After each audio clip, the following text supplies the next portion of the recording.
तो हेलो दोस्तों, स्वागत है आपका एक बार फिर से। तो हमारा बाल विकास चल रहा था। बाल विकास का ये हमारा पार्ट 7 रहेगा। ठीक है।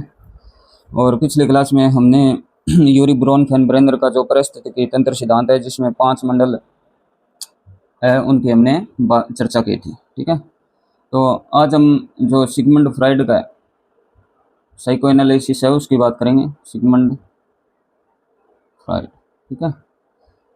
इनकी जो साइको एनालिसिस एनालिसिस या साइको एनालिटिक जो थ्योरी है उसकी बात करेंगे। Theory of development. ठीक है। तो हम थोड़ी बात कर लेते हैं सिगमंड फ्राइड के बारे में। ठीक है। तो एक तो ये हमें पता है कि फ्राइड है वो जो मनोविश्लेषण है, यहीं पे लिख देता हूँ। तो एक तो जो मनोविश्लेषणवाद है, ठीक है, जो एक संप्रदाय है मनोविज्ञान का, उनके जनक हैं। ठीक है। तो मनोविश्लेषण संप्रदाय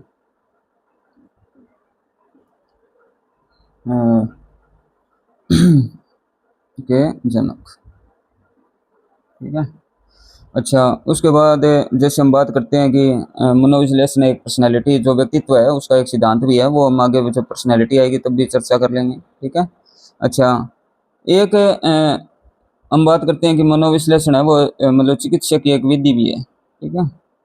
चिकित्सा क्या है? एक विधि। ठीक है। अच्छा, फिर जो हम बात करेंगे अचेतन की जो विधियां हैं उनकी भी बात करेंगे। ठीक है। तो सिगमंड फ्राइड है वो वियना से थे। वियना जो ऑस्ट्रिया में है। ठीक है। Vienna Austria. ठीक है।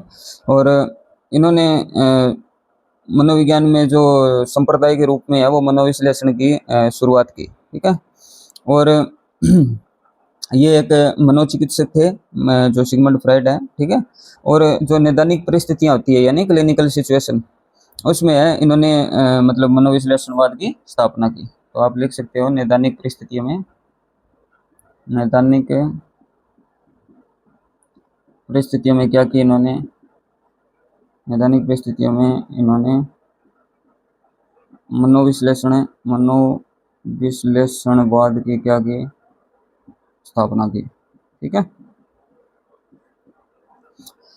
अच्छा, अब हम थोड़ी इनकी एक दो किताबें हैं उनकी बात कर लेते हैं सिगमंड फ्राइड की। तो फ्राइड की बुक कौन कौन सी आती है?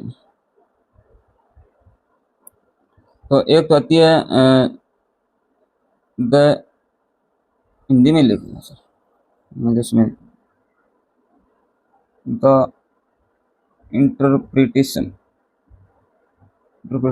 Of dreams. ठीक है। या इंटरप्रिटेशन लिख दो आप, इंटरप्रिटेशन ऑफ ड्रीम्स। ठीक है। ये लगभग 1900 के आसपास की है। ठीक है। अच्छा, एक और आती है इनकी the psychopathology of everyday life. ठीक है। ये 1901 की है। The psychopathology of everyday life. ठीक है। ये आती है अपनी 1901 की। ठीक है। और एक और आती है इनकी जो इड और ईगो पर, the ego and the id, ऐसे कुछ करके, the ego and the id. ठीक है। एक ये बुक है, ये लगभग अपने आती है 1923 की। ठीक है। अच्छा, और जो मनोविश्लेषणवाद है, ठीक है, क्या ये बुक हो गई अपनी मनोविश्लेषणवाद है, मनोविश्लेषणवाद है, इसको क्या है, मनोविज्ञान का प्रथम बल माना जाता है। क्या माना जाता है? मनोविज्ञान का प्रथम बल। क्या बोला जाता है? प्रथम बल। अच्छा, अब आपके दिमाग में आएगा कि द्वितीय बल कौन सा है? तो सेकंड है, लिखो आप, ध्यान रख लेना, लिख रहे हो तो लिख लेना। सेकंड आता है इसमें व्यवहारवाद। क्या आता है? व्यवहारवाद। और तीसरा बल आता है मानवतावाद। क्या आता है? थर्ड क्या आता है, जो अपने अब्राहम मैस्लो वाला और कार्ल रॉजर्स वाला है, ठीक है, मानवता ह्यूमनिस्टिक्स जो आता है, ठीक है, ह्यूमनिज्म। तो अब हम बात करते हैं आगे।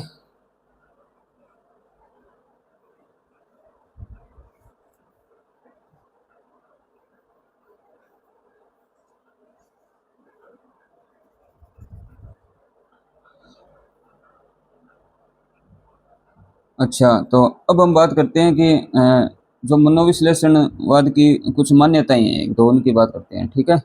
तो यहाँ पे लिखो आप, मनोविश्लेषणवाद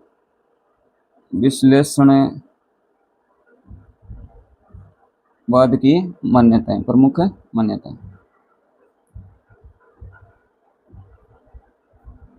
ठीक है। अच्छा, तो जो मनोविश्लेषणवादी थे उसमें जैसे सिगमंड फ्राइड ने है वो मानव व्यवहार का जो आधार है ना, वो हमारी इंस्टिंक्ट को बताया था, जो हमारी मूल प्रवृत्तियां होती है ना उनको माना, ठीक है। तो अब पहले लिखो कि मानव व्यवहार का आधार है मानव व्यवहार का आधार, मानव व्यवहार का आधार फ्राइड ने मूल प्रवृत्तियों को माना, मूल प्रवृत्तियों यानी इंस्टिंक्ट, इंस्टिंक्ट्स को माना, ठीक है। अच्छा, अब ये जो मूल प्रवृत्तियां इंस्टिंक्ट होती हैं ये मेन दो प्रकार की मानी जाती है, ठीक है। एक तो है इरोज, क्या है इरोज, और एक है थेनाटोस, ठीक है।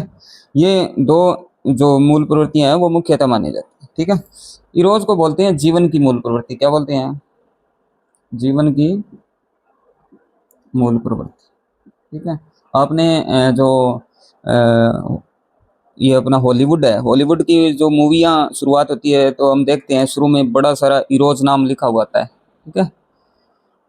हम बहुत सारी मूवियों में देखते हैं, ठीक है। तो ये जीवन की मूल प्रवृत्ति होती है। थेनाटोस होती है, ये होती है मृत्यु की मूल प्रवृत्ति, क्या होती है, मृत्यु की मूल प्रवृत्ति, ठीक है। तो इरोज तो हो गई जीवन की, और ये थेनाटोस क्या होगी, मृत्यु की। अब जो जीवन मूल प्रवृत्तियों द्वारा है ना, वो व्यक्ति के जो सभी जो रचनात्मक कार्य होती है ना उनका क्या होता है, नियंत्रण होता है। तो आप लिख दो रचनात्मक कार्यों का नियंत्रण, वो किस मूल प्रवृत्ति में होता है, इरोज में होता है, जो जीवन की मूल प्रवृत्ति है, ठीक है। अच्छा, इरोज हो गया। अब हम बात करते हैं कि फ्राइड ने जो जीवन की मूल प्रवृत्तियों में जो यौन मूल प्रवृत्ति है, जो सेक्सुअल इंस्टिंक्ट को महत्वपूर्ण माना था, ठीक है। तो उनमें इन्होंने जो लिबिडो है, जो एनर्जी फोर्स या ऊर्जा बल की बात की थी, वो इन्होंने जो अपनी सेक्सुअल इंस्टिंक्ट है ना उनको ही बोला था, क्या नाम दिया था, लिबिडो, ठीक है। अच्छा, अब जो मृत्यु की मूल प्रवृत्ति है, जो डेथ इंस्टिंक्ट है, वो क्या है कि वो व्यक्ति में मतलब जीवन के प्रति है ना वो विरक्ति या विनाशकारी व्यवहार को क्या है संचालित करने का आधार होती है, ठीक है। तो आप लिख सकते हो विनाशकारी विनाशकारी व्यवहार का संचालन, ठीक है। वो किस में होता है, थेनाटोस में। तो इरोज में क्या होता है, रचनात्मक कार्यों का नियंत्रण होता है, और ये क्या है जीवन जीने की जो इच्छा है वो बनाए रखती है, कौन सी, इरोज, ठीक है।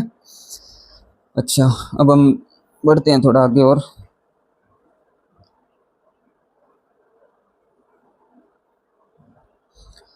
अच्छा, तो अब हमने बात कर ली कि जो एक तो याद रखना जो सेक्सुअल एनर्जी है, ठीक है, जिसको बोलते हैं लैंगिक ऊर्जा, क्या बोलते हैं, लैंगिक ऊर्जा। इसको फ्राइड ने क्या नाम दिया, लिबिडो, क्या नाम दिया, लिबिडो नाम दिया, ठीक है। एक ये आपको याद रखना है, ये प्रश्न बहुत बार पूछा जाता है।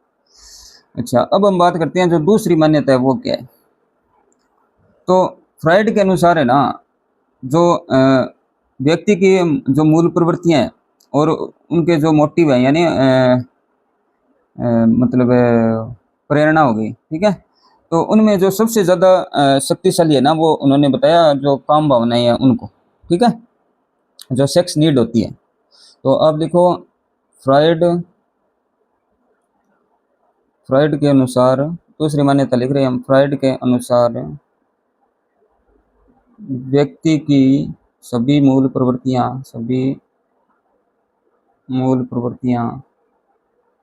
ठीक है, और प्रेरणाएं, ठीक है, और प्रेरणाओं में सबसे सबसे अधिक जो शक्तिशाली होती है ना, सबसे अधिक शक्तिशाली वो क्या होती है उसकी, काम भावनाएं, यानी सेक्सुअल डिजायर, काम भावनाएं, या आप लिख सकते हो सेक्सुअल डिजायर्स, ठीक है। अच्छा, और जो यौन आवश्यकताएं हैं यानी जो सेक्स नीड्स हैं उसकी आपूर्ति ही मतलब उनके जो मानव व्यवहार का है वो केंद्रीय तत्व है। तो इसमें जो केंद्रीय तत्व फ्राइड ने किसको माना है, सेक्स नीड्स की पूर्ति, ठीक है, यानी जो कामुक इच्छा है उसकी, या यौन संबंधी आवश्यकताएं हैं, ठीक है, हिंदी में लिख लो यौन संबंधी आवश्यकताओं की पूर्ति,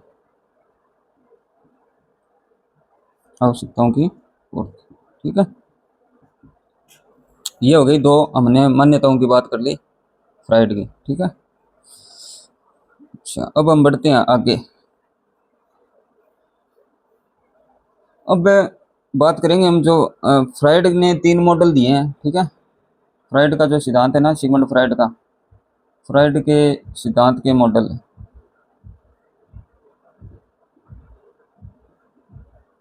ठीक है। इसमें पहला आता है अपना जिसको टोपोग्राफिकल मॉडल बोलते हैं, या आकारात्मक या स्थलाकृति मॉडल, क्या बोलते हैं,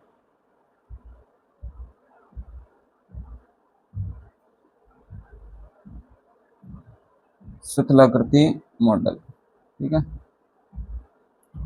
अच्छा, दूसरा इनका आता है गत्यात्मक मॉडल, क्या आता है, गत्यात्मक मॉडल, ठीक है।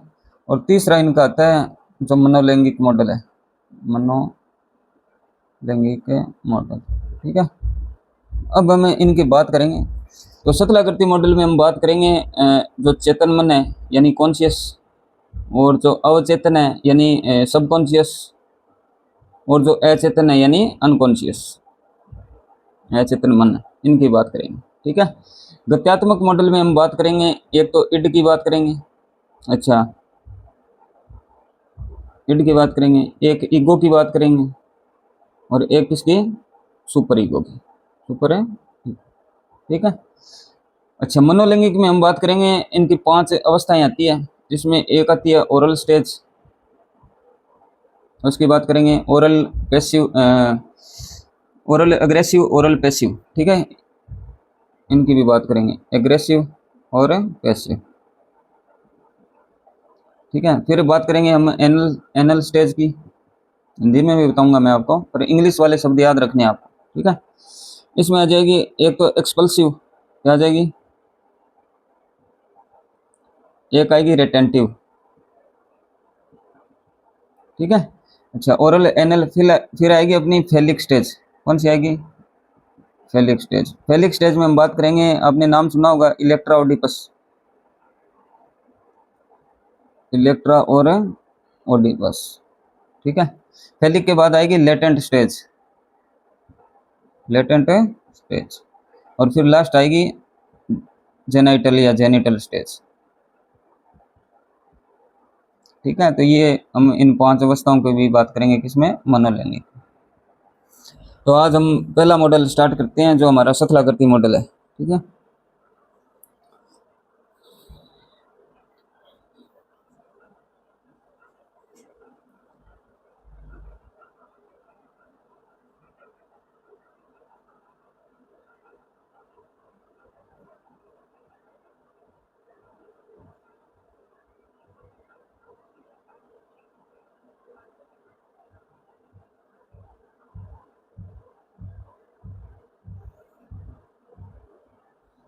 अच्छा, तो स्थलाकृति मॉडल में फ्राइड के अनुसार है वो जो मानव के व्यवहार के संचालन में है वो मन की क्या होती है, मुख्य भूमिका होती है, ठीक है। यानी इन्होंने क्या बताया कि मन है वो क्या है, मानव व्यवहार का क्या करता है, संचालन करता है, मानव व्यवहार का संचालन। ठीक है। अच्छा, तो उन्होंने मन के है ना वो 3 स्तर बताए, ठीक है, और उनकी तुलना उन्होंने मतलब मन को डिफाइन करने के लिए समुद्र में जो हिमशैल होती है ना, जो बर्फ का टुकड़ा होता है या बर्फ का जो पहाड़ है बड़ा, ठीक है, वो एक बड़े टुकड़े की बात कर रहे हैं हम, ठीक है, उसके उसके आधार पर इन्होंने क्या किया, मन को समझाया, और उसके जो तीनों स्तर हैं जिसमें कॉन्शियस माइंड, सबकॉन्शियस माइंड और अनकॉन्शियस माइंड है, तीनों को क्या किया, समझाया। ठीक है, तो इन्होंने मन के 3 प्रकार बताए, चेतन मन, अवचेतन मन और अचेतन मन। ठीक है, अब हम उनकी बात करेंगे। तो पहला हम बात करते हैं चेतन मन की। किसकी बात करते हैं?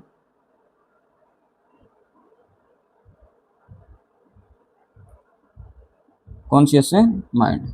कॉन्शियस माइंड क्या होता है? कॉन्शियस माइंड का संबंध हमारे वर्तमान क्षण से होता है। किससे होता है? वर्तमान क्षण से। ठीक है, जो प्रेजेंट मोमेंट होता है उसमें जितनी भी घटनाएं घटती है या जो भी विचार हैं या भावनाएं हैं या हमारी जो संवेदनाओं के प्रति जो जागरूकता होती है, वो सारी चीज़ें किस में आ जाएगी? चेतन मन में आ जाएगी। ठीक है, और फ्राइड ने, मैं आपको दिखा देता हूँ, फ्राइड ने ऐसे एक पहाड़ का, जैसे बर्फ का एक पहाड़ का टुकड़ा लिया, ठीक है, ये जल का स्तर है, ठीक है, तो इसको इन्होंने चेतन मन बताया। चेतन मन जो हिस्सा बाहर दिख रहा होता है, ठीक है, और ये क्या है? पूरे इसके हिस्से का क्या है? 10% है या 1/10 भाग है। ठीक है, ये क्या है? चेतन मन है फ्राइड के अनुसार। ठीक है, तो इसमें क्या आएंगे? इसमें एक तो हमारे विचार आ गए। क्या आ गए? विचार। इसके अलावा प्रत्यक्षण आ गया। ठीक है, परसेप्शन, प्रत्यक्ष, ये चीजें किस में आ जाएगी? चेतन मन में आ जाएगी। ठीक है, अच्छा, अब मैं आपको थोड़ा लिखा देता हूँ इसमें, तो आप लिखो। यह मन का वह हिस्सा है जो वर्तमान क्षण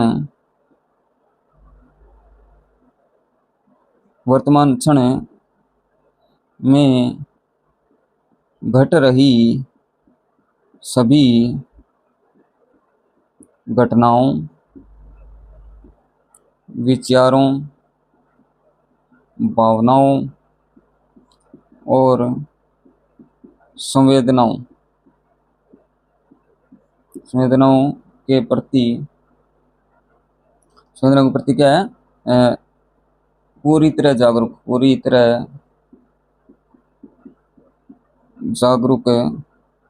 रहता है, यानी ये अवेयर रहता है। ठीक है, अच्छा, और लिखो, यह है बर्फ के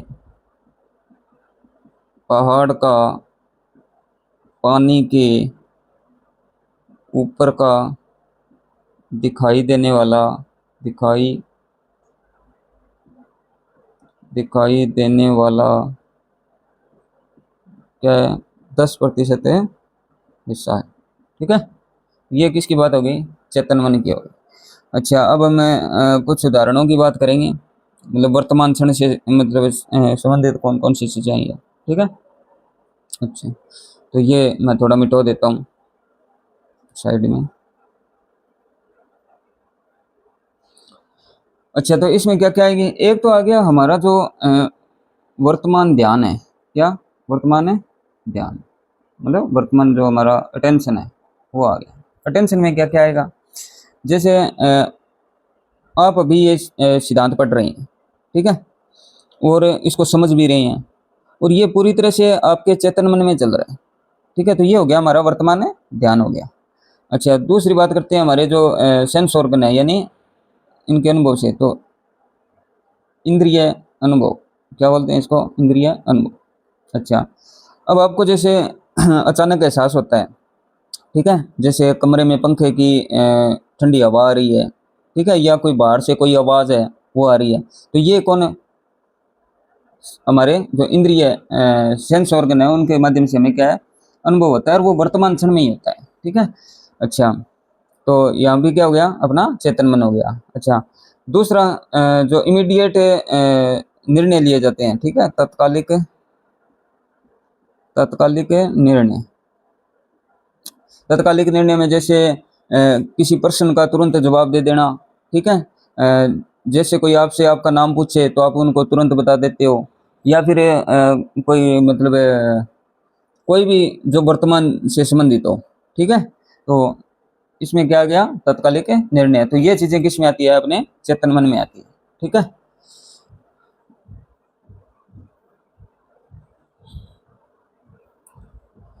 अच्छा, अब हम बात करते हैं दूसरा आ गया अपना जो अवचेतन मन है। क्या है, इसको अर्ध चेतन भी बोल देते हैं। क्या बोल देते हैं, अर्ध चेतन मन। ये सबसे पावरफुल होता है, मैं बहुत भरोसा करता हूँ इस पे, ठीक है। सबकॉन्शियस माइंड, आप जैसे ट्रेन करोगे ना इसको, जैसे विचार लाओगे, जैसे थॉट लाओगे आप अपने माइंड में, और ये आपको वैसा ही बना देता है, ठीक है।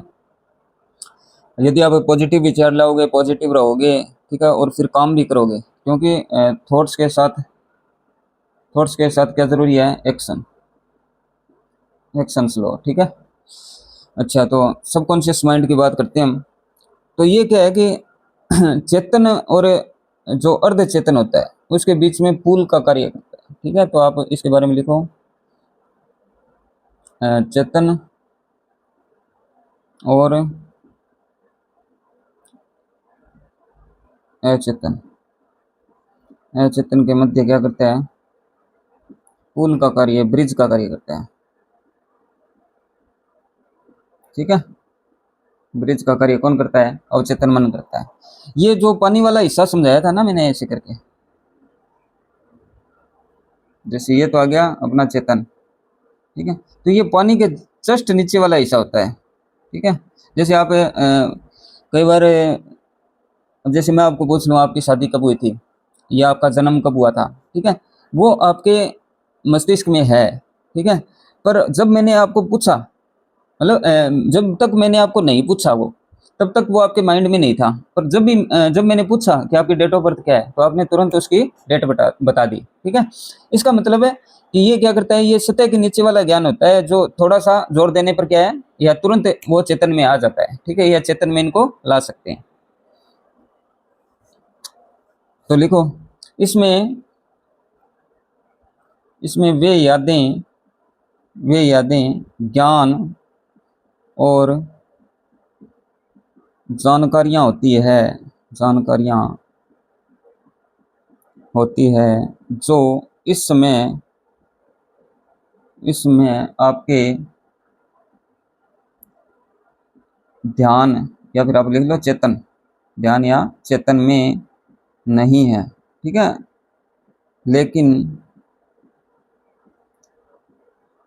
थोड़ा सा जोर देने,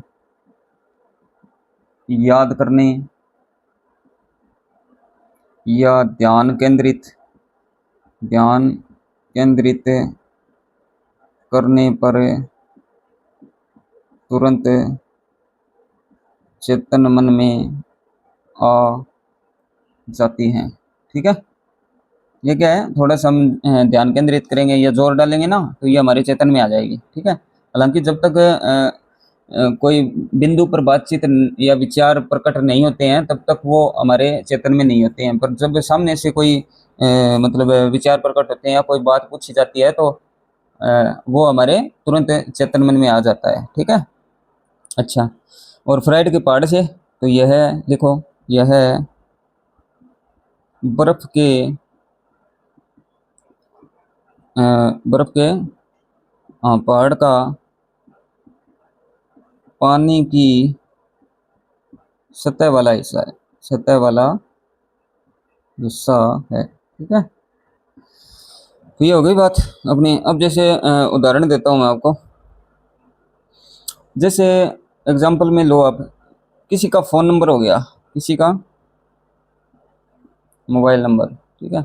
अब मोबाइल नंबर, अब आपको वो नंबर याद है पहले से, ठीक है, पर अभी आपके चेतन में नहीं है वो, अब किसी से मतलब किसी ने आपसे पूछा कि ये आपके उस दोस्त का नंबर दे सकते हो क्या, या फिर आपके पापा का नंबर या आपके भाई का नंबर, तो आप तुरंत वो मतलब चेतन में आ जाता है। जब तक उसने नहीं पूछा तब तक वो चेतन में नहीं था। ठीक है। अच्छा, तो ये क्या हो गया, एक उदाहरण अपना मोबाइल का नंबर हो गया। या फिर कोई जैसे पिछली घटना हो गई, पिछली घटना में जैसे मैं आपको पूछ लूं कि कल दोपहर में आपने मतलब खाना कौन सा बना था, कौन सा खाना खाया था। ठीक है। अच्छा, अब मतलब वैसे तो आपके ध्यान में नहीं है वो, पर जब मैं पूछूंगा पूछते ही आप क्या है, तुरंत वो चेतन में ले आओगे और बता दोगे। ठीक है। अच्छा, उसके अलावा जो हमारी सीखी गई जो क्षमताएं होती है, स्किल्स। ठीक है।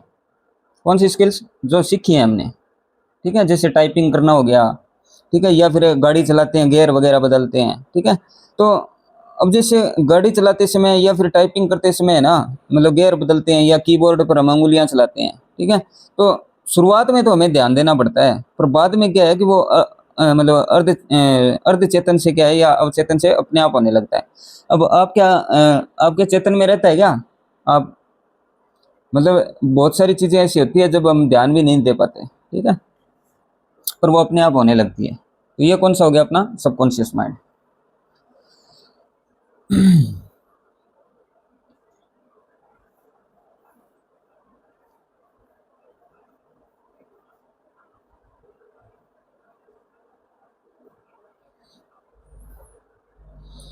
अब हम बात करते हैं तीसरे की, अचेतन मन की। किसकी? अचेतन मन, या इसको बोलते हैं अनकॉन्शियस माइंड। ठीक है। ये जो सिगमंड फ्राइड की जो बर्फ वाली सिली थी ना, बर्फ वाला पहाड़ था, उसका जो 90% हिस्सा है ना, वो क्या है, अपना अचेतन है। ठीक है। मैं आपको लास्ट में बर्फ की सिली बना दूंगा ये कंप्लीट होते ही। ठीक है, और उनमें कौन कौन सी चीजें आती है वो आपको बता दूंगा। अच्छा, तो ये क्या है कि अपने जो मन का है वो सबसे बड़ा हिस्सा होता है। ठीक है, और सबसे गहरा हिस्सा है ये। और इसमें क्या होता है, इसमें हमारी एक तो होती है एक तो लिखो आप सबसे, मन का सबसे बड़ा हिस्सा, मन का सबसे बड़ा हिस्सा। ठीक है। अच्छा, इसमें क्या क्या आती है, इसमें आती है हमारी जो दमित इच्छाएं हैं, दमित रिप्रेस्ड जो डिजायर्स होती हैं, दमित इच्छाएं। ठीक है। अच्छा, दमित इच्छाओं के अलावा जैसे अनैतिक भावनाएं हो गई, अनैतिक भावनाएं जो समाज में स्वीकार्य नहीं है। ठीक है, पर हम उनको दबा देते हैं क्योंकि वो पूरी नहीं कर पाते हम। अच्छा, उसके अलावा जैसे कोई डर हो गया। ठीक है, या कोई दर्दनाक यादें हो गई। ठीक है, या फिर आक्रामक प्रवृत्ति होगी, आक्रामक प्रवृत्ति। ठीक है, या कोई बचपन में बाल्यकाल में कोई दबी हुई इच्छा हो गई। ये सारी चीजें किस में आ जाएगी, अपने चेतन मन में। ठीक है। अच्छा, तो हम इसे कह सकते हैं कि ये क्या है, मन का सबसे बड़ा हिस्सा है, यानी 90% है। ठीक है। अच्छा, इसमें हमारी वे दमित इच्छाएं, अनैतिक भावनाएं, डर, दर्दनाक यादें और आक्रामक प्रवृत्ति हो गई, ये क्या है, छिपी होती है। क्या होती है, छिपी हुई होती है। ठीक है। अच्छा, जिन्हें क्या है कि मतलब समाज या फिर स्वयं के डर से हमने क्या है कि अपने मन में गहरे हिस्से में उसको दबा लिया। ठीक है, तो व्यक्ति को है वो स्वयं इसका मतलब प्रत्यक्ष बोध नहीं होता है। ठीक है। अच्छा, अब हमें कुछ उदाहरणों की बात करते हैं अचेतन मन के। ठीक है, ये दमित इच्छाएं और ये चीजें, इनसे संबंधित कौन कौन से एग्जाम्पल आ सकते हैं। तो सबसे पहले हो गया जैसे सपना हो गया, सपना यानी ड्रीम्स। अच्छा, तो जैसे किसी व्यक्ति को रात में अजीब या डरावने सपने आना। ठीक है, आप लिख दो रात में अजीब या डरावने सपने आना, डरावने सपने आना। ठीक है। अच्छा, तो डरावने सपने, इसका मतलब फ्राइड ने बोला कि जो सपने हैं वो अचेतन मन की दमित इच्छाओं का क्या है, अप्रत्यक्ष रूप है। क्या है सपने,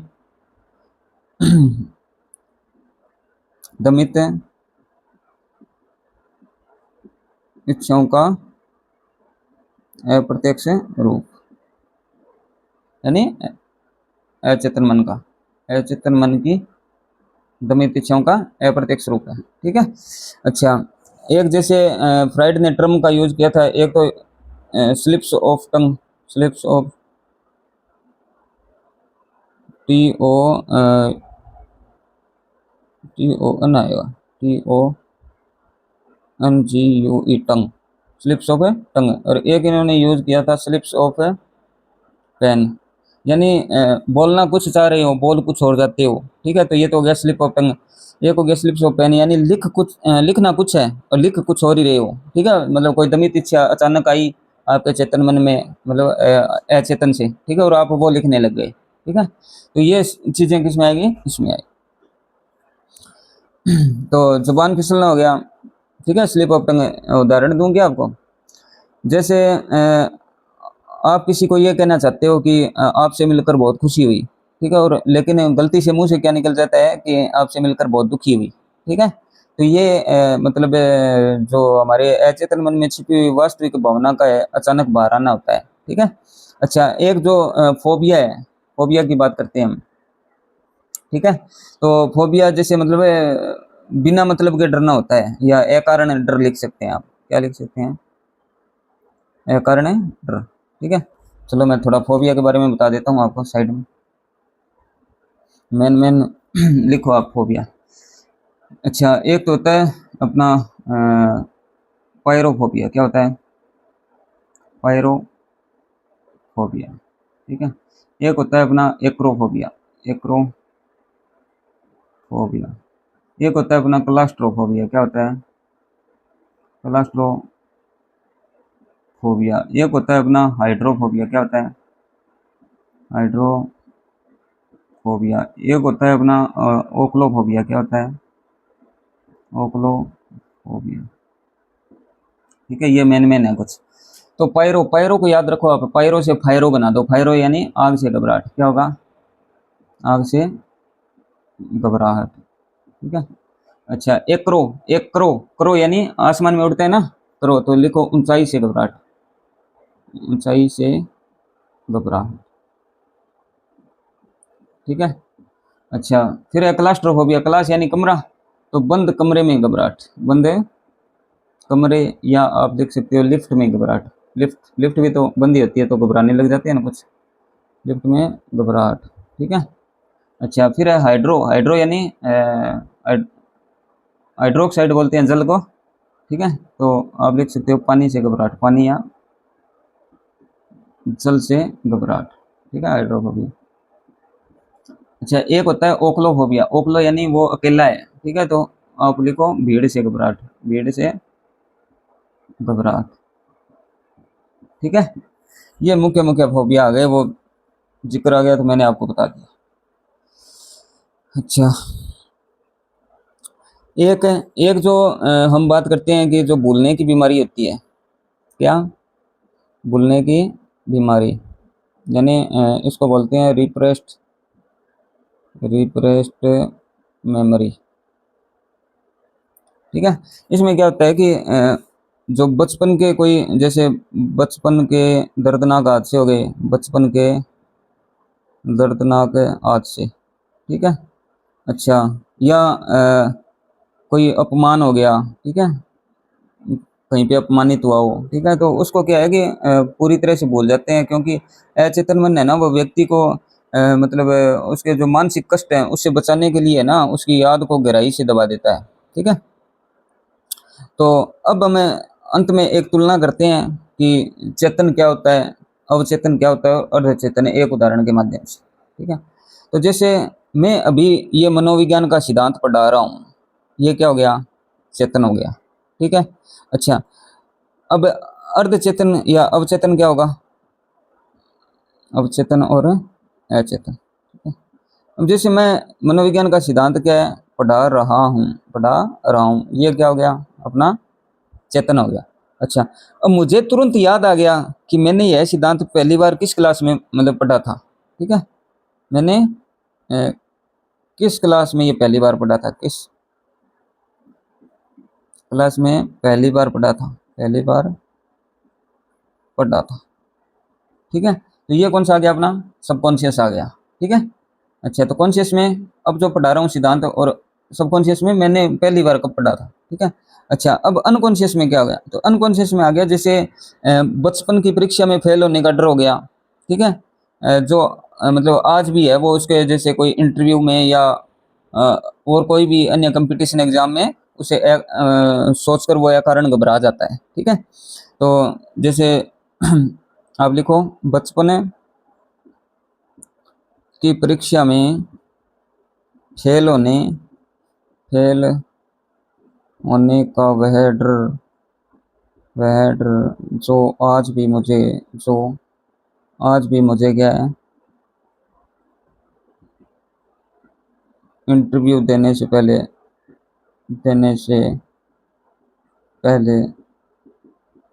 कारण घबरा देता है। ठीक है, तो ये बात होगी अपनी चेतन मन की, अवचेतन मन की और अर्धचेतन मन। ठीक है, तो